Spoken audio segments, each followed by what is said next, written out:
Hello future के toppers and welcome to my YouTube channel. तो कैसे हैं आप सब? आई होप आप सब अच्छे होंगे और एग्ज़ाम में टॉप करने की तैयारी में होंगे।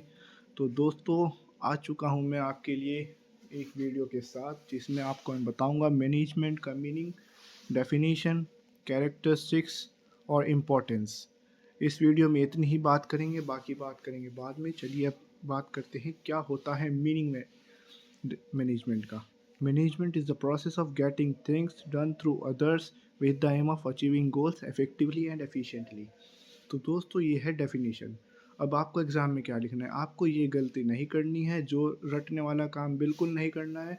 अगर आप कॉमर्स और मैनेजमेंट के स्टूडेंट हैं और आप अगर रट के काम चला रहे हैं, रट रट कर लिख कर आ रहे हैं, तो डेफिनेटली भूल जाइए कि आप टॉप करने वाले हैं या आप 90 प्लस स्कोर करने वाले हैं। तो दोस्तों, अगर आपको अच्छे मार्क्स लाने हैं तो आपको सिंपली मीनिंग समझना है और अपनी भाषा में लिखने की कोशिश करनी है। अच्छे से अच्छे वर्ड्स यूज़ करने हैं डेफिनेशन में। जैसे कि अब मैं आपको नॉर्मली सिंपल वर्ड्स में मैनेजमेंट बताता हूँ होता क्या है। चलिए, जैसे कि मैं आपसे ही पूछता हूँ मैनेजमेंट क्या होता है, तो आपका सिंपल जवाब एक ही आएगा, मैनेजिंग द थिंग्स। तो आपको ये तो नहीं लिखना है खाली मैनेजिंग द थिंग्स लिख के आ जाओ, तो वहाँ तो आपका लॉस हो जाएगा। तो चलिए अब मैं आपको पूरा सिंपल मीनिंग में सिंपल वर्ड्स में सिंपल मीनिंग समझाता हूँ क्या होता है मैनेजमेंट। मैनेजमेंट एक प्रोसेस है जिसमें आप चाहते हैं कि कम कॉस्ट में ज़्यादा आउटपुट मिले और आपका गोल अचीव हो जाए। यही इस डेफिनेशन का मीनिंग है। एफिशिएंटली का मतलब होता है, जैसे कि मैंने लिख रखा है, management is a process. Management एक प्रोसेस है जिसमें हम दूसरे आदमी से काम लेते हैं, getting the things done through others. दूसरे आदमी से काम लेते हैं, वो इस तरह लेते हैं कि हमारा गोल अचीव हो जाए। Aim of achieving goals effectively और एफिशिएंटली, यानी कम कॉस्ट में हमें ज़्यादा आउटपुट मिले। ये तो इसका नॉर्मल सा मीनिंग हुआ दोस्तों। चलिए let's take an example. Suppose I am owner of a company. जैसे कि मैं एक कंपनी का ऑनर हूँ, मैं ABC लिमिटेड एक कंपनी का ऑनर हूँ। मेरे नीचे 500 लोग काम करते हैं। तो उन लोगों को मैं कैसे मैनेज करता हूँ, प्लानिंग करता हूँ, ऑर्गेनाइजिंग करता हूँ, उनके लिए पूरे प्लान्स बनाता हूँ, उनको स्ट्रेटजीज़ देता हूँ, उनको टारगेट देता हूँ और वो उस गोल को अचीव करते हैं। तो ये सब चीज़ें जो मैं करता हूँ, इसी को बोलते हैं मैनेजमेंट। सपोज़ आप एक कंपनी के ओनर हैं, बाप आपने आपको ले लीजिए, आपके डैडी का शूज़ का बिज़नेस है सपोज़। आप वहाँ पर एक मैनेजर लगे हुए हैं सपोज़। अभी आप मैनेजर लेवल पर हैं, अब अभी आपके डैडी ने आपको पूरा बिज़नेस नहीं दिया है, हैंड ओवर नहीं किया है। तो आप क्या-क्या करेंगे?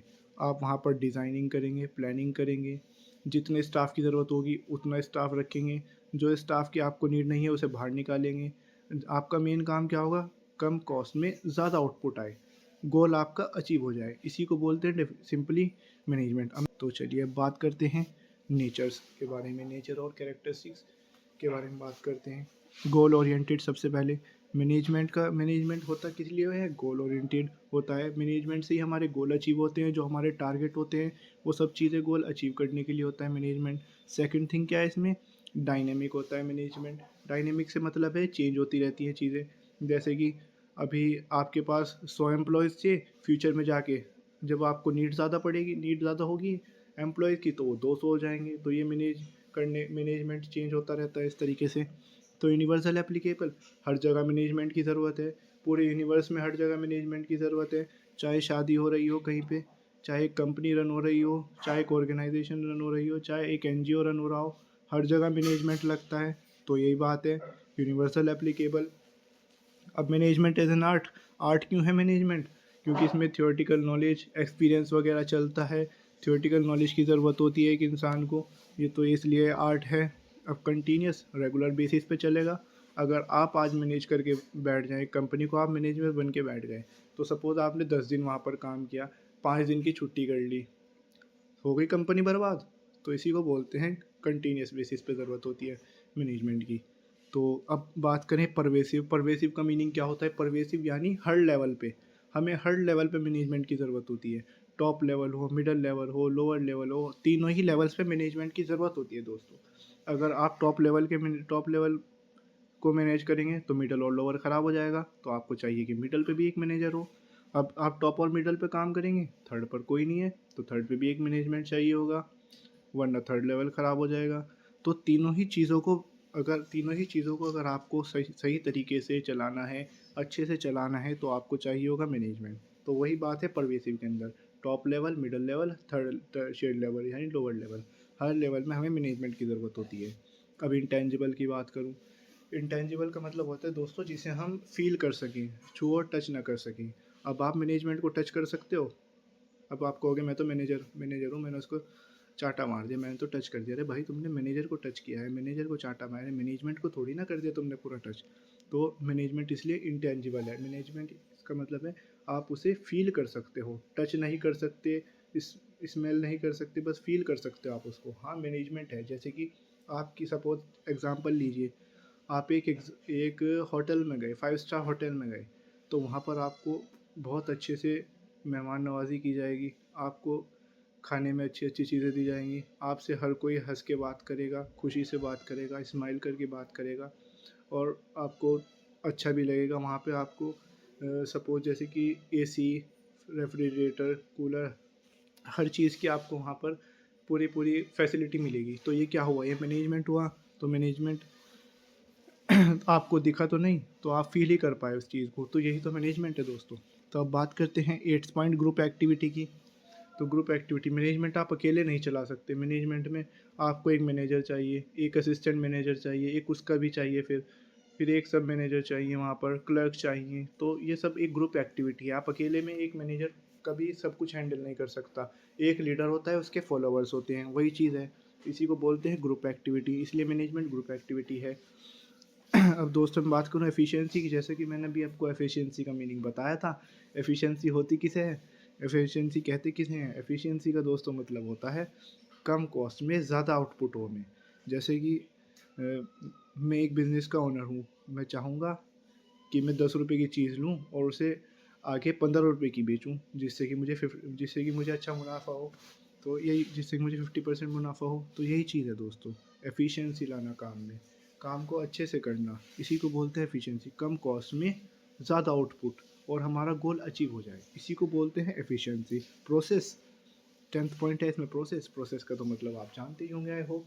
तो प्रोसेस मैनेजमेंट एक प्रोसेस है, जिससे कि आप, जैसे अब मान लीजिए एक फैक्ट्री है, शू मेकिंग फैक्ट्री है, तो वहाँ क्या है, सबसे पहले सोल आएगा, सोल के बाद उसकी पूरी कवरिंग आएगी।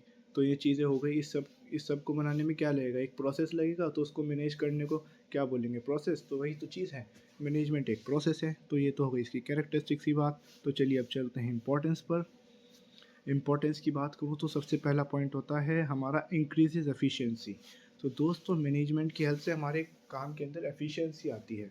जैसे कि अगर आप सपोज, आप मान के चलिए एक सोल प्रोप्राइटरशिप फर्म है आप, यानी सोल प्रोप्राइटरशिप का मतलब बता दूं मैं आपको। सोल प्रोप्राइटरशिप होती है जहाँ पर एक ओनर होता है और वही सब चीज़ें मैनेज करता है। मैनेज तो वो भी कर रहा है ना दोस्तों।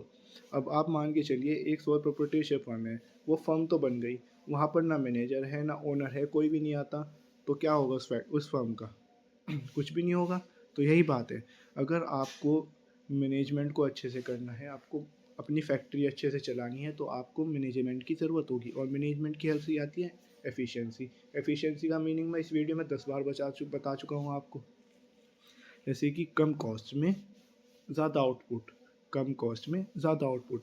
अगर आपका मैनेजमेंट अच्छा होगा तो आप कम कॉस्ट में ज़्यादा आउटपुट कर पाएंगे। सपोज़ आपका बजट जो बनाता है वो आदमी अच्छा मैनेजर है, तो वही तो काम करेगा, ये आपकी कम कॉस्ट लगवाएगा और ज़्यादा आउटपुट आपको देगा। तो अब बात करते हैं सेकंड पॉइंट, गोल अचीवेबल की। मैनेजमेंट की हेल्प से गोल अचीव होते हैं। आपने देखा होगा, जैसे कि एक कंपनी, एक सपोज़ कीजिए एक संतरे वाला ही ले लीजिए आप उसका गोल है, उसको 1000 संतरे बेचने हैं दिन के। तो वो उस चीज़ को मैनेज करके चलेगा। कैसे मैनेज करेगा, संतरा लाएगा, सस्ता लाएगा, तभी तो महंगा बेच पाएगा। तो ये चीज़ें मैनेज करना, कर तो वही क्या रहा है, मैनेज ही तो कर रहा है, मैनेजमेंट ही तो कर रहा है। मैनेजमेंट करेगा तभी तो अपने गोल अचीव कर पाएगा संतरे का। तो उसने संतरे को कैसे मैनेज करा, संतरा लेके आया सस्ता, ट्रांसपोर्टेशन खर्च आया उसका, उसने एक अच्छी फैसिलिटी लोकेशन करी, यानी एक अच्छी जगह लोकेट करी उसे जगह को, जहाँ पर सबसे ज़्यादा बिकी, सब्ज़ी मंडी में गया, वहाँ पर उसने एक दुकान लगाई, वो बेचा, वो सब चीज़ें मैनेज करी उसने। तभी तो उसका गोल अचीव हुआ, तभी तो अपने 1000 के 1000 संतरे बेच पाया। तो अब बात करते हैं third point, optimum utilisation of resources. अब ये ऑप्टिमम यूटिलाइजेशन ऑफ रिसोर्सेज क्या होता है भैया, आपको सीधी सी बात बताएं, मतलब आपने सुना होगा मक्खी चूस, वही चीज़ होता है ऑप्टिमल यूटिलाइजेशन ऑफ रिसोर्सेज। अपने जितने भी हमारे पास लिमिटेड रिसोर्सेज हैं उनको पूरी तरीके से यूटिलाइज करना, जिससे कि काम में क्या आए, बेहतराई आए और हमें आउटपुट ज़्यादा मिले। This is called optimum utilisation of resources. अपने लिमिटेड रिसोर्सेज का इस तरह से यूज़ करना कि किसी काम में कमी ना आए और वो काम अच्छे से पूरा हो जाए, इसी को बोलते हैं ऑप्टिमम यूटिलाइजेशन ऑफ रिसोर्सेज। तो दोस्तों अगर मैं आपको इसका एग्जांपल दूं, तो आप जैसे कि जानते हैं हम इंडियंस को, हम कैसे अपने रिसोर्सेज का यूटिलाइजेशन करते हैं। सपोज़ मान के चलिए आपकी फैमिली में 10 बंदे हैं और आप खाने के लिए लाए 10 रसगुल्ले, तो वो मैनेज करना किस तरह से करोगे। सपोज़ एकदम से एक आदमी और आ गया, तो अब हम इंडियन से ज़्यादा कौन मेहमान नवाज़ी को जानता होगा दोस्तों, हम ही सबसे ज़्यादा जानते हैं। अब हम कैसे मैनेज करेंगे, या तो उसका कम डिवीज़न करेंगे या 5 ही रसगुल्ले लेकर जाएंगे, उन्हें आधा आधा खाएंगे, यही हो सकता है दोस्तों। तो आई होप आपको समझ आया होगा ऑप्टिमल यूटिलाइजेशन ऑफ रिसोर्सेज, यानी लिमिटेड रिसोर्सेज होना और उनको अच्छे से इस तरह से यूटिलाइज करना, इस तरह से इस्तेमाल करना कि हमारी पूरी की पूरी एफिशिएंसी, मतलब पूरी की पूरी ज़रूरत हमारी पूरी हो जाए एकदम। इसको बोलते हैं ऑप्टिमम यूटिलाइजेशन ऑफ रिसोर्सेज। अब फोर्थ पॉइंट पे आते हैं, नीड ऑफ एवरी ऑर्गेनाइजेशन। ये तो बात आप मेरी मानोगे, हर ऑर्गेनाइजेशन की नीड है मैनेजमेंट, बिना मैनेजमेंट के तो काम ही नहीं होता। आप देख सकते हैं, चाहे वो छोटी सी कंपनी हो, एक सॉल प्रोप्राइटरशिप फर्म हो, चाहे वो 1000 करोड़ की कंपनी हो, होता वहाँ पर मैनेजर है। और मैनेज कौन करता है, सारे मैनेजर मिलके, सारे मैनेजर क्लर्क सब मिलकर करते हैं। तो इसी को कहते हैं, इसीलिए कहता हूँ मैं, नीड है हर ऑर्गेनाइजेशन की। अब फिफ्थ इंपॉर्टेंस की बात करूँ मैं मैनेजमेंट की, तो वो होती है effective decision making. Effectively decision make बना सकते हैं आप मैनेजमेंट की हेल्प से। अगर आपका सपोज़ आप मान के चलिए आपका एक फाइनेंशियल मैनेजर है। फाइनेंशियल मैनेजर आया, आपने कहा भाई मेरे को तेरे से इतना आउटपुट चाहिए, मुझे तेरे से 1000 करोड़ का आउटपुट चाहिए। अब तू देख, वो बजट बनाएगा, पूरे 1000 करोड़ का उनने बजट बनाया, मैनेज ही तो की है थी ये चीज़, उनने मैनेज ही तो की है। 1000 करोड़ का बजट बनाया और उसके बाद सस्ता माल, सस्ता अपने परचेज मैनेजर को दिया, ये बजट जा भाई, जाकर सस्ता खरीद के ला, मुझे कम से कम 700 रुपये में चाहिए ये चीज़, हज़ार जो मैंने तुझे 1000 का बजट दिया है मुझे 700 रुपये में ला कर दे। वो 700 रुपये में वो चीज़ ला कर देगा। तो ट्रांसपोर्टेशन मिला के, सब कुछ मिला के वो कितने का पड़ेगा, 800 का। तो ये, और उसके बाद जब वो बेचेगा उसे, वो कितने का बेचेगा, कम से कम 1200 का। तो यही चीज़ हो गई अच्छे डिसीजन लेना, इफेक्टिव डिसीजन लेना।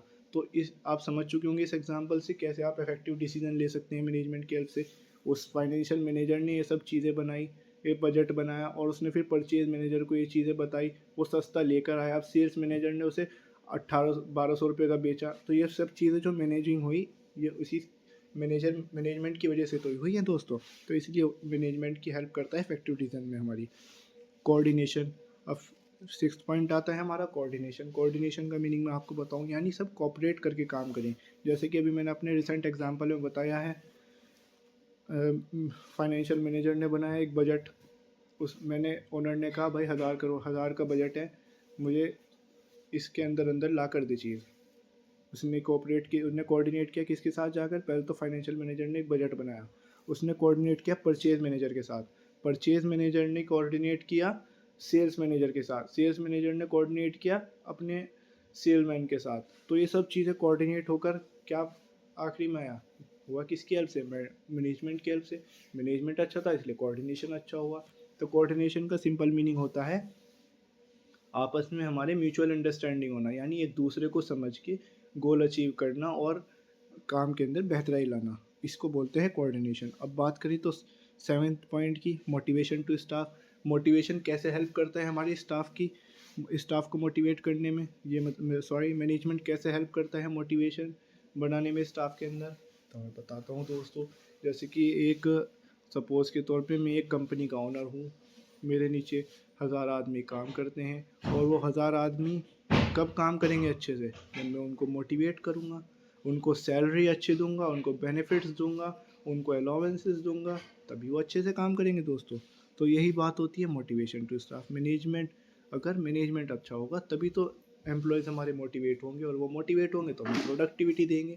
तो यही चीज़ होती है, मैनेजमेंट हेल्प करता है मोटिवेशन टू स्टाफ। अब पॉजिटिव रिजल्ट की बात करते हैं एट्थ पॉइंट में। जैसे कि इम्पोर्टेंस ऑफ मैनेजमेंट है, तो हम बात कर अब बताता हूँ मैं क्या होता है इसमें।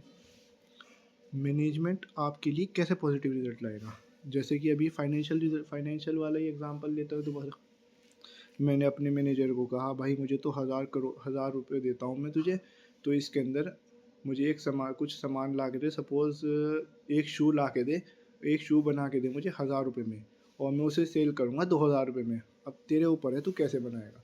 अब मैनेजमेंट क्या करेगा, पूरी दुनिया में जाएगा, देखेगा, स्क्रॉलिंग करेगा, सर्च करेगा, जहाँ से सबसे सस्ता रॉ मटेरियल मिल रहा होगा वहाँ से लेकर आएगा वो उसे। यही तो मैनेजिंग हुई। वहाँ से अच्छा लेकर आएगा, फिर वो जाएगा किसके पास, सेल्स मैनेजर के पास, जा भाई अब इसको बेच के आ। तो ये चीज़ें मैनेजमेंट हुआ पूरा का पूरा, कैसे मैनेज किया मैंने। तो यही चीज़ होती है दोस्तों पॉजिटिव रिजल्ट्स। तो अब वही तो पॉजिटिव रिजल्ट्स आएंगे मेरे पास जब वो सेल्समैन उसको 1800 रुपये में बेच देगा। 1000 की चीज़ 1800 2000 में बेच देगा, वही तो हमारा पॉजिटिव रिजल्ट हुआ। वो किससे आया, मैनेजमेंट की हेल्प से आया। तो अब बात करते हैं 9 point, promotes cooperation in working environment. Working environment में कोऑपरेशन कैसा आएगा, कोऑपरेशन का मीनिंग मैं बता देता हूँ आपको। यानी समझ के चलिए, कोऑपरेट करना, कोई कॉन्फ्लिक्ट है वहाँ पर, आपस में दो आदमी के बीच में कॉन्फ्लिक्ट है और वो आपस में मिलजुल कर उसको सॉल्व कर लेते हैं और हाथ मिला के बाय बाय कह देते हैं एक दूसरे को, तो यही चीज़ कोऑपरेशन हो गई। अब देखिए उसी फाइनेंशियल मैनेजर वाले एग्जांपल पे आते हैं। एक फाइनेंशियल मैनेजर है, वो जाए, उसे मैंने कहा भाई 1000 रुपये देता हूँ मैं तुझे, मेरे को कुछ नहीं पता, मुझे 1000 के अंदर चीज़ ला के दे, तैयार करके दे, मेरे को तो इसको 2000 में बेचना है। अब तू बता कैसे बेचेगा। अब वो क्या करेगा, एक बजट बनाएगा, वो परचेज़ मैनेजर के पास जाएगा, तो परचेज़ मैनेजर उसके साथ कोऑपरेट करेगा। तो ये तो चीज़ें होती हैं दोस्तों। अब परचेज़ मैनेजर सेलमैन के पास जाए, तो ये तीनों कोऑपरेट करके मैनेजमेंट का यही हेल्प होता है। मैनेजमेंट की वजह से ये तीनों आपस में कोऑपरेट करेंगे, कोऑपरेट करके मुझे डेफिनेटली प्रोडक्टिविटी ला कर देंगे। तो यही चीज़ होती है भाई दोस्तों। तो अब बात करते हैं वेल्थ मैक्सिमाइजेशन की। अब जब ये सब चीज़ें फाइनेंशियल मैनेजर ये सब चीज़ें करेगा, तो वेल्थ तो कंपनी की बढ़ेगी बढ़ेगी। अब आप इजीली समझ सकते हैं कैसे हमारा नेट प्रॉफिट बढ़ेगा, कैसे हमारे एसेट्स इंक्रीज़ होंगे। तो सब चीज़ होती हैं दोस्तों। तो आई होप आपको सब कुछ समझ आ चुका होगा इस वीडियो के अंदर। चलिए बात करेंगे नेक्स्ट वीडियो में बाकी, और लाइक कमेंट से सब्सक्राइब करना मत भूलना।